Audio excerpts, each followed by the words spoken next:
میرے انتہائی قابل صد احترام محترم و مکرم معزز سامعین حضرات، عورت کو اللہ تعالیٰ نے بہت بڑا مقام عطا فرمایا ہے،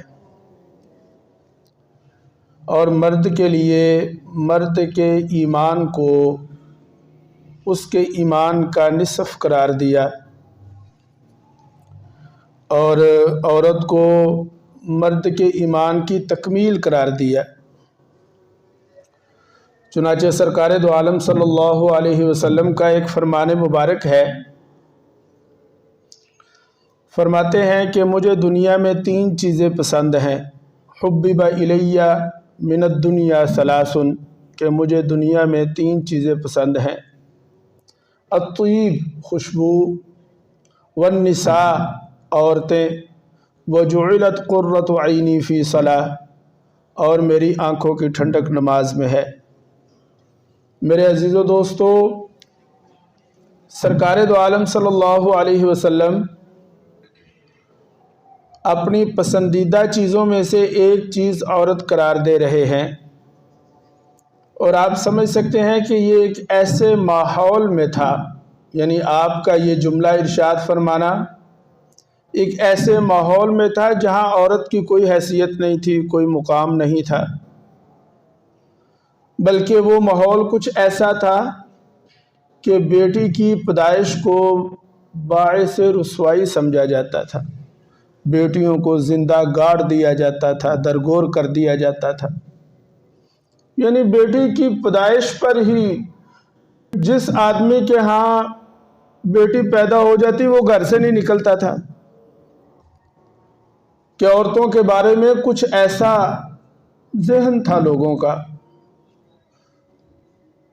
سرکار دو عالم صلی اللہ علیہ وسلم نے ایسے ماحول میں کھلم کھلا اظہار محبت فرمایا، چنانچہ یہ فرمایا 3 چیزیں پسند ہیں، اور ان میں سے ایک چیز النساء، یہ کھلم کھلا عورت کے ساتھ اظہار محبت۔ پھر اس کے درجے آپ نے ارشاد فرمائے، اس کی کیٹیگری، بیٹی ہے تو فرمایا انا وہاتین، عورت اگر بیٹی کے روپ میں ہے تو فرمایا انا وہاتین، بیٹی کا کھڑے ہو کر استقبال فرمایا۔ سیدہ فاطمہ الزہرا رضی اللہ تعالیٰ عنہ جب تشریف لاتی تھی، سرکار اٹھ کر کھڑے ہو جایا کرتے تھے، استقبال فرماتے تھے، ان کے لیے چادر بچھائی، ماتھا چوما، اللہ اکبر، ماتھے کو بوسہ دیا، اسی لیے فرمایا کہ انا وہاتین، کہ جس نے بیٹی کی پرورش کی وہ قیامت والے دن میرے ساتھ ایسے ہوگا جیسے یہ 2 انگلیاں ملی ہوئی ہیں۔ اور عورت اگر بہن کے روپ میں ہے تو فرمایا کہ جنت میں داخل ہوگا، کہ جس نے بہن کے سر پہ ہاتھ رکھا جنت کا وعدہ فرمایا۔ اور اگر عورت بیوی کے روپ میں ہے تو قرآن میں اللہ ارشاد فرماتا ہے وَعَاشِرُوهُنَّ بِالْمَعْرُوفِ، دیکھو اپنی عورتوں کے ساتھ، گھر والیوں کے ساتھ معروف طریقہ سے، اچھے طریقہ سے، بھلائی کے ساتھ پیش آنا۔ اور اگر عورت ماں کے روپ میں ہے تو پھر آپ سمجھ سکتے ہیں کہ اس کا کیا مقام ہے، کہ سرکار دو عالم صلی اللہ علیہ وسلم ارشاد فرماتے ہیں تمہاری جنت تمہاری ماؤں کے قدموں تلے، تحت اقدام الامہات، تمہاری ماؤں کے قدموں تلے، یعنی بیٹا ماں کی خدمت کرے گا گویا کہ وہ جنت حاصل کر رہا ہے، جنت کو پا رہا ہے۔ پھر کچھ ایسی عورتیں ہیں جن کے ساتھ یہ ہمارے رشتے نہیں، توجہ کریں گے انشاءاللہ بات سمجھ آئے گی۔ کچھ تو رشتے ہیں، بیٹی ہے، بہن ہے، بیوی ہے، رشتہ ہے، ماں ہے، رشتہ ہے، لیکن یہ باہر غیر محرم عورتیں جن کے ساتھ ہمارا کوئی رشتہ نہیں ہو سکتا، یا کوئی رشتہ نہیں ہے، براہ راست کوئی رشتہ نہیں ہے ہمارا، لیکن ہیں وہ عورتیں، ان کی بھی تعظیم کا حکم۔ یہ جو غیر محرم عورتیں ہیں ان کے لیے بھی تعظیم، بلکہ ان کے لیے بھی انتہائی درجے کا احترام، رسپیکٹ۔ کیا فرمایا؟ اے نبی جی آپ فرما دیجئے یغضوا من ابصارہم، کہ تم غیر محرم عورتوں کے سامنے نظریں جھکا کر، یعنی زر خرید غلام کی طرح نظریں جھکا کر کھڑا ہونا ہے ان کے سامنے۔ لہذا احترام، پاکیزگی، عورت کو ایک رشتہ دیا، اس کا معاشرے میں ایک وجود برقرار کیا کہ اس کا وجود مسلم ہے، ورنہ بھیڑ بکریوں کی طرح سمجھا جاتا تھا عورت کو۔ اس لیے میں یہ کہوں گا کہ عورت کا جو مقام اسلام نے دیا، نہ اس سے پہلے کسی نے دیا، نہ بعد میں کوئی دے سکتا ہے۔ اگر نہیں یقین آتا تو ذرا یورپ کو دیکھیں آپ کہ وہاں عورت کا کیا حال ہے بیچاری کا۔ اور سب سے بڑھ کر یہ، اللہ اکبر، سرکار دو عالم صلی اللہ علیہ وسلم نے رشتے جوڑے۔ آپ کسی کے داماد ہیں، کوئی ان کا داماد ہے، آپ کے گھر کسی کی بیٹی ہے تو آپ کی بیٹیاں بھی کسی کے گھر ہیں، یہ رشتے جوڑے۔ میں آپ کو سمجھاتا ہوں یہ بات۔ بیوی کا مقام کیا ہے حضرت عیسیٰ علیہ السلام بتا تو سکتے ہیں، دکھا نہیں سکتے۔ کیوں بھائی؟ سیدنا عیسیٰ علیہ السلام اپنے وقت کے نبی ہیں، اگر وہ بیوی کا مقام سمجھانا چاہیں تو بتا تو سکتے ہیں، پریکٹیکلی دکھا نہیں سکتے۔ بیوی تھی نہیں، شادی نہیں ہوئی، آسمانوں پہ چلے گئے۔ رشتے جوڑے تاکہ آپ صلی اللہ علیہ وسلم اپنے قول اور اپنے فعل کے ساتھ امت کو بتا سکیں کہ عورت کا مقام کیا ہے۔ چنانچہ آپ نے پھر بتایا کہ سیدہ عائشہ رضی اللہ تعالیٰ عنہ فرماتی ہیں آپ تشریف لاتے، چھوٹا سا گھر تھا، چھوٹا سا حجرہ تھا، نماز پڑھتے تو میں کبھی اپنی ٹانگیں کھول لیا کرتی تھی، آپ کے سجدے کے مقام پر میرے پاؤں آ جاتے تھے۔ سرکار قیام میں ہے، رکوع میں ہے، جھڑکا نہیں، یہ نہیں کہا پاؤں پیچھے کرو تیرا روزہ کم ہے، بلکہ جب آپ عین سجدے میں جاتے ہوئے ہاتھ سے پاؤں پیچھے کر دیتے تھے، کہ یہ مقام ہے، کر کے دکھائے۔ لہذا ایک ایسے معاشرے کے وجود میں لانے کے لیے جس میں عورت کو اس کا وہ حقیقی مقام مل سکے جو اسلام نے دیا ہے، اور ایک ایسے معاشرے کا مزاج بن جائے کہ عورت پر کسی قسم کی ہراسمنٹ نہ ہو، بری نظر نہ پڑے اور جنسی استحصال نہ ہو، اسلام نے اس کے لیے نظام ستر و حجاب بنایا ہے۔ مقام تو عورت کا کیا ہے ہمارے سامنے آ گیا، دیکھیں میں آپ کو بتا چکا ہوں مختصر الفاظ میں کہ عورت کا مقام کیا ہے،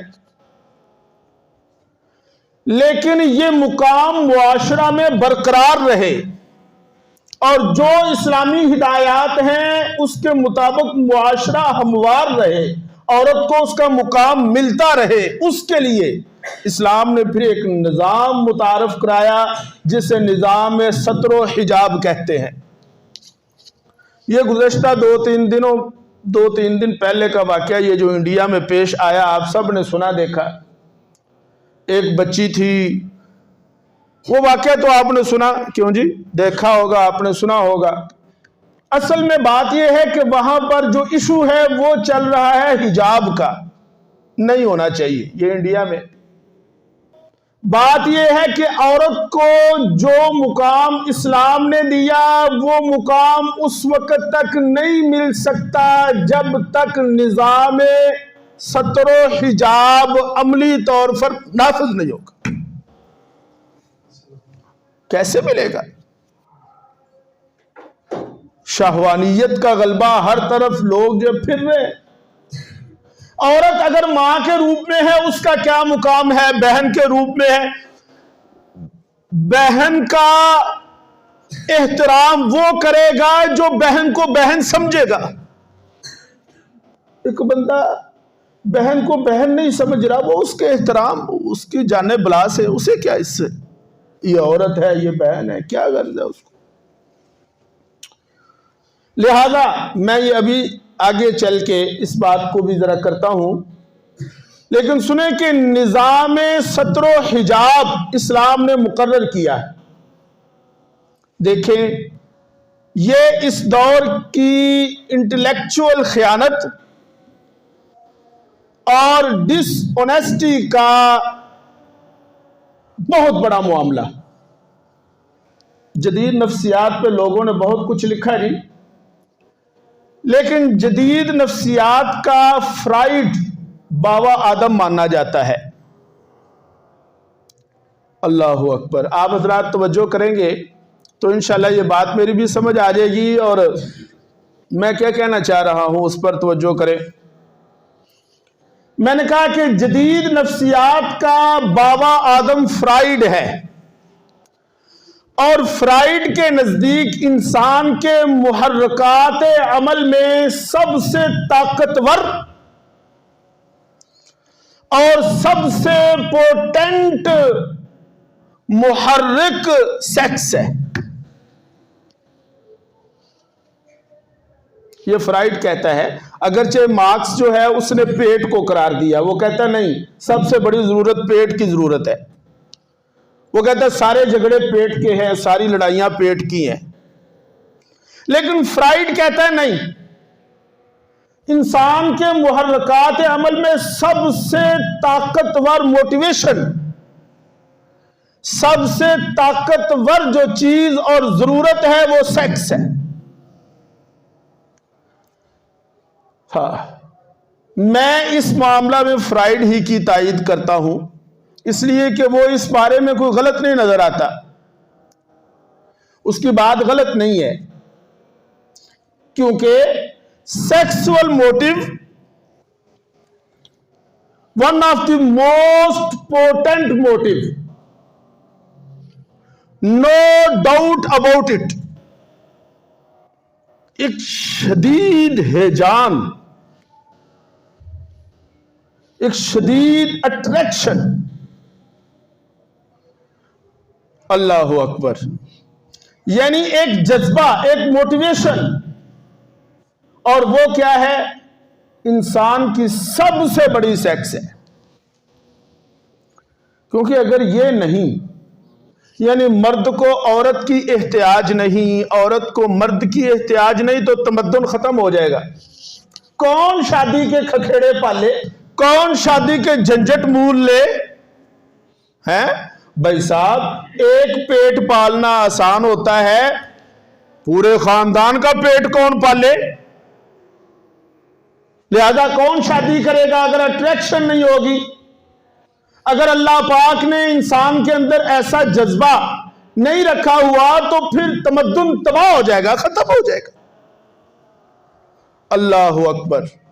لہذا عزیزو دوستو، جتنا زوردار گھوڑا ہوتا ہے لگام بھی اتنی ہی زور کی ہوتی ہے، کیونکہ اگر آپ کی لگام زور کی نہیں ہے تو گھوڑا بے قابو ہو جائے گا۔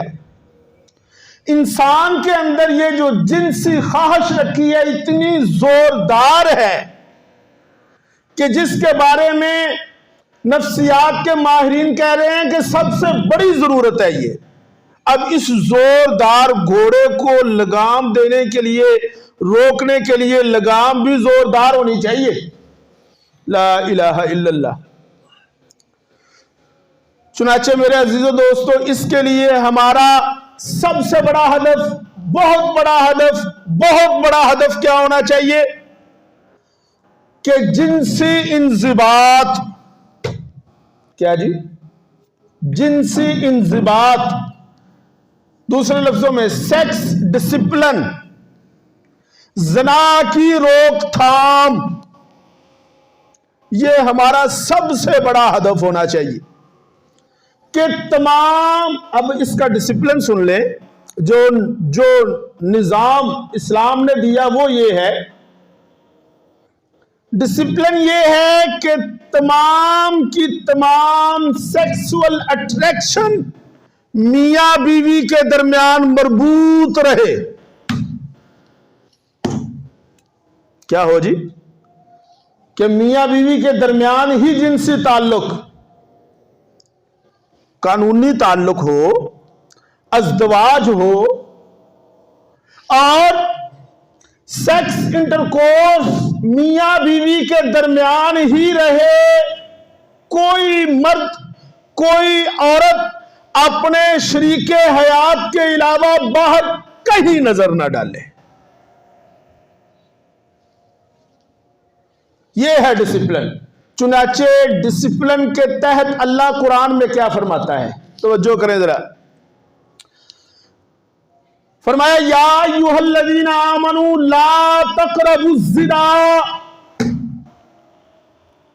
یہ آیت قرآن پاک کی قیامت تک کے لیے نص ہے، نص۔ اے ایمان والو، لا تقربوا الزنا، زنا کے قریب بھی مت پھٹکو۔ کیوں جی؟ یہ نہیں فرمایا لا تزنوا، یہ نہیں فرمایا کہ زنا نہ کرو، لا تزنوا یہ نہیں فرمایا، تو کیا فرمایا؟ لا تقربوا، تم زنا کے قریب بھی نہ آؤ۔ میں ایک مثال دیتا ہوں آپ کو۔ یہاں ہمارے مینار پاکستان میں اگر کوئی بہت بڑا سیاسی جلسہ ہو کسی بڑے لیڈر کا، اب اس جلسے کو ہر قسم کے خدشات، ہر قسم کی پریشانی سے بچانے کے لیے تمام اس کے راستے بند کرنے پڑیں گے۔ لہذا کیا کہا جائے گا؟ سیکورٹی سے یہ کہا جائے گا کہ دیکھو، خیال رکھنا جلسہ گاہ کے کوئی قریب بھی نہ پھٹکے۔ چنانچہ کیا فرمایا؟ اے ایمان والو، لا تقربوا الزنا، تم زنا کے قریب بھی نہ آنا۔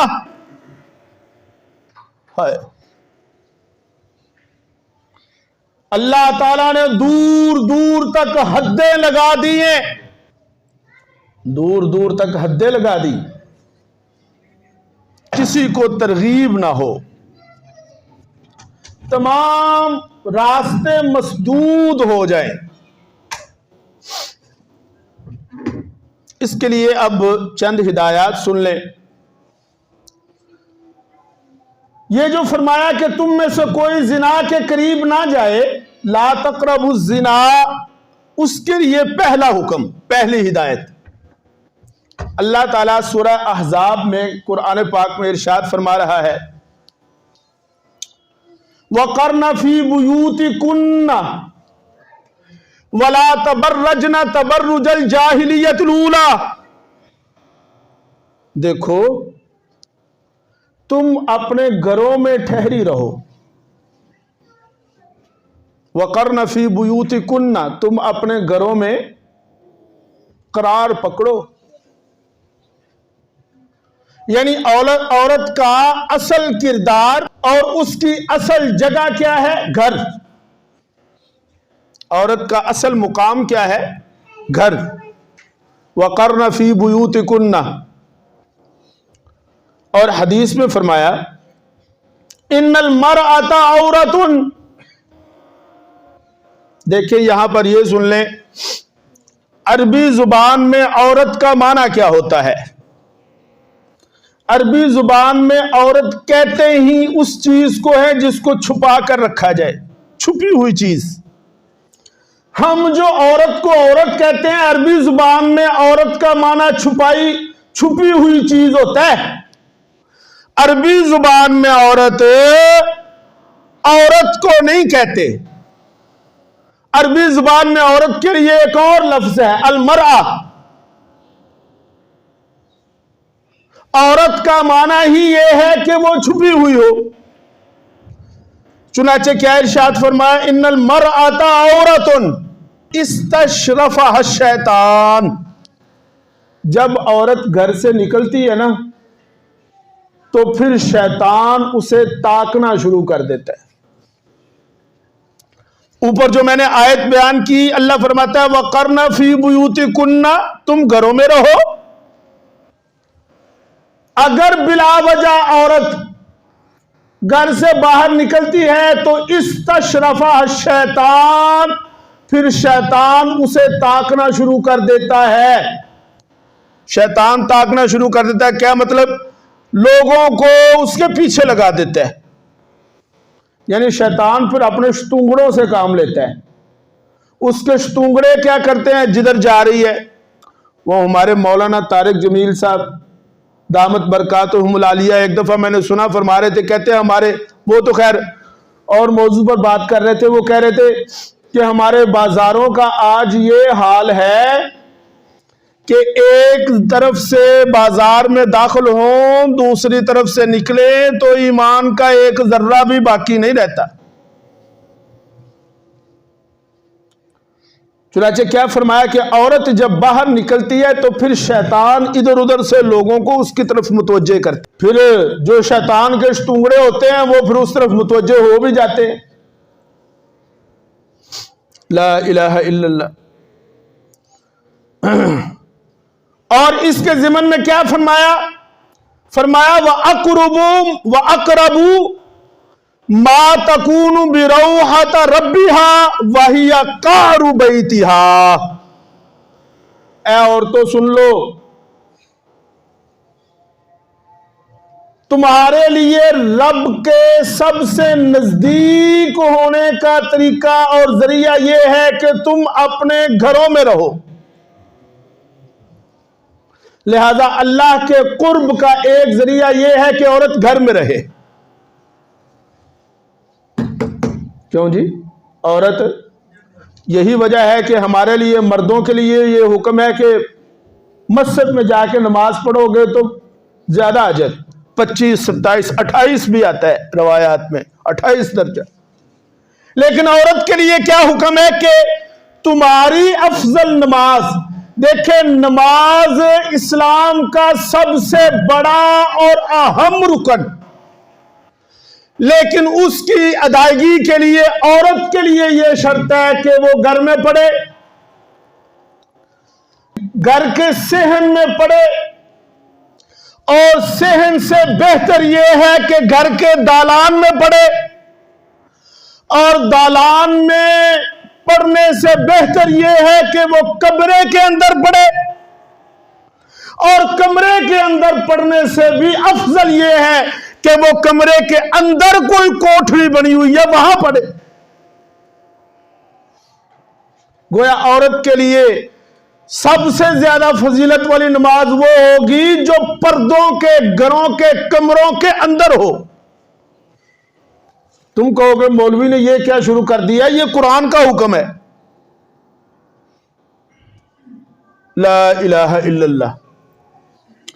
اچھا جی، رہی یہ بات کہ اگر ضرورت کے وقت باہر نکلنا پڑ جائے تو کیا کریں؟ ضرورت کے وقت اگر عورت کو باہر نکلنا پڑے تو کیا کرے؟ اس کے لیے چند ہدایات سن لیں. نمبر 1،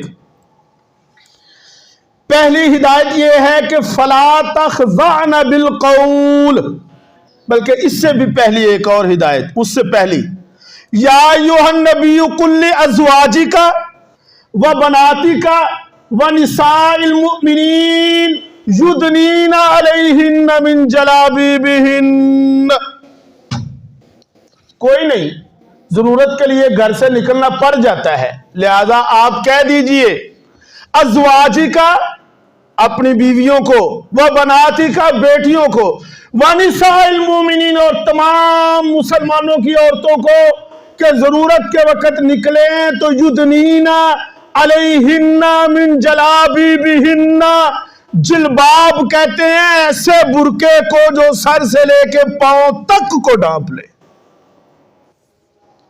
لہذا نکلتے ہوئے اگر ضرورت کے وقت نکلنا پڑے تو جلباب، برقع، حجاب، اور پھر اس کے بعد اگر کہیں ضرورت پڑے بات کرنے کی تو اس کے لیے ہدایت یہ ہے فلا تخضعن بالقول، بات کو نرمی سے نہ کرو، فیطمع الذی فی قلبی، ہو سکتا ہے جس کے ساتھ تم بڑی لوچ کے ساتھ اور بڑے سٹائل مار کے تم بات کر رہی ہو، اس کے دل میں کوئی مرض ہو، طمع ہو جائے، لالچ ہو جائے تمہارے لیے، تو تمدن بگڑے گا کہ نہیں بگڑے گا؟ دسو یار، نظام بگڑے گا کہ نہیں بگڑے گا؟ بگڑے گا۔ پھر اس لیے فرمایا کہ تم نرمی سے بات نہ کرو کسی غیر محرم کے ساتھ۔ اللہ اکبر۔ اگر کسی سے کوئی بات پوچھنے کی ضرورت پڑ جائے تو اس کے لیے ہدایت، وَإِذَا سَأَلْتُمُوهُنَّ فَاسْأَلُوهُنَّ مِنْ وَرَاءِ حِجَابٍ۔ اب دیکھیں یہاں پر حجاب کا لفظ آ گیا۔ کسی سے کوئی چیز مانگو، کسی سے کوئی چیز لو تو کیا کرو؟ مِنْ وَرَاءِ حِجَاب، پردے میں رہ کر بات کرو۔ ذَلِكَ أَطْهَرُ لِقُلُوبِكُمْ وَقُلُوبِهِمْ، اس لیے کہ یہ تمہارے ایمان کے لیے زیادہ مناسب ہے۔ ابو داؤد شریف کی ایک روایت ہے، ایک عورت تھی، ان کا بیٹا جنگ میں شہید ہو گیا۔ وہ عورت اپنے بیٹے کے بارے میں خبر لینے کے لیے مسجد نبوی میں تشریف لائی۔ سرکار بیٹھے تھے، صحابہ بیٹھے ہوئے تھے۔ توجہ یار، بڑی اہم گل، سرکار بیٹھے تھے، صحابہ بیٹھے ہوئے تھے۔ وہ عورت مسجد میں تشریف لائی اور نقاب حجاب کے ساتھ آئیں۔ جب وہ آئیں تو صحابہ کو تعجب ہونے لگا، صحابہ تعجب کرنے لگے اور کہنے لگے کہ اس پریشانی میں بھی تم نقاب میں؟ ہائے یار، گل سمجھ رہے ہو کہ اتنی پریشانی، تیرا بیٹا شہید ہو چکا ہے، تو پھر بھی نقاب میں؟ ابو داؤد شریف کی روایت، اس کا جملہ بڑا ہی پیارا۔ اس عورت نے کہا کہ بات یہ ہے میرا لڑکا گم ہوا ہے، میری شرم اور حیا گم نہیں ہوئی ہے۔ ہوتے یہ نا۔ اس لیے میرے عزیزو دوستو، جب پردے کا حکم آیا تو کائنات کی سب سے پاکیزہ عورتوں نے، وہ کون تھی؟ صحابیات تھی نا، ام المومنین تھی نا، بنات النبی تھی نا۔ جب پردے کا حکم آیا تو کائنات کی سب سے پاکیزہ عورتوں نے کائنات کے سب سے پاکیزہ مردوں سے پردہ کیا۔ اسی نے دل دا پردہ ہے۔ آدھی دنیا تباہ ہو چکی اس بات سے کہ جناب دل کا پردہ ہے۔ آدھی دنیا اس بات سے آج تباہ ہو چکی ہے کہ دل کا، لوکی آندے نے جی دل دا پردہ ہونا چاہیے، لوکی آندے نے دل دا پردہ ہونا چاہیے۔ وہ یار کو گل ہے بھائی، دل کا پردہ رہے اسی لیے ہم اپنی نگاہوں کا پردہ کریں گے۔ النظر سہم، نظر تیروں میں سے تیر ہوتا ہے۔ النظر سہم، النظر سہم، کہ نظر تیر ہے، جس چیز پر لگتا ہے اس کا عکس دل میں آتا ہے۔ میں کہتا ہوں کہ عورتوں کے لیے، دیکھو عورتوں کے لیے پردہ اس لیے ضروری نہیں کہ مرد ہے۔ کیوں جی شیخ صاحب؟ پردہ اس واسطے ہے کہ مرد نے، بولو یار، اچھا ان سارے چپ کر رہے ہیں۔ کیا پردہ اس لیے ہے کہ مرد نہیں؟ اگر پوری دنیا میں کوئی مرد نہ ہو، یا ساری دنیا کے قاری صاحب سارے مرد اندھے ہو جائیں، کوئی عورتوں کو دیکھنے والا نہ رہے، پردہ پھر بھی لازم ہے۔ کیونکہ پردہ اس طرح اللہ کا حکم ہے جیسے نماز حکم ہے۔ کوئی دیکھے یا نہ دیکھے نماز پڑھا گے کہ نہیں؟ کوئی دیکھے یا نہ دیکھے پردہ پھر بھی کرنا ہی کرنا ہے۔ اللہ تعالیٰ عمل کی توفیق۔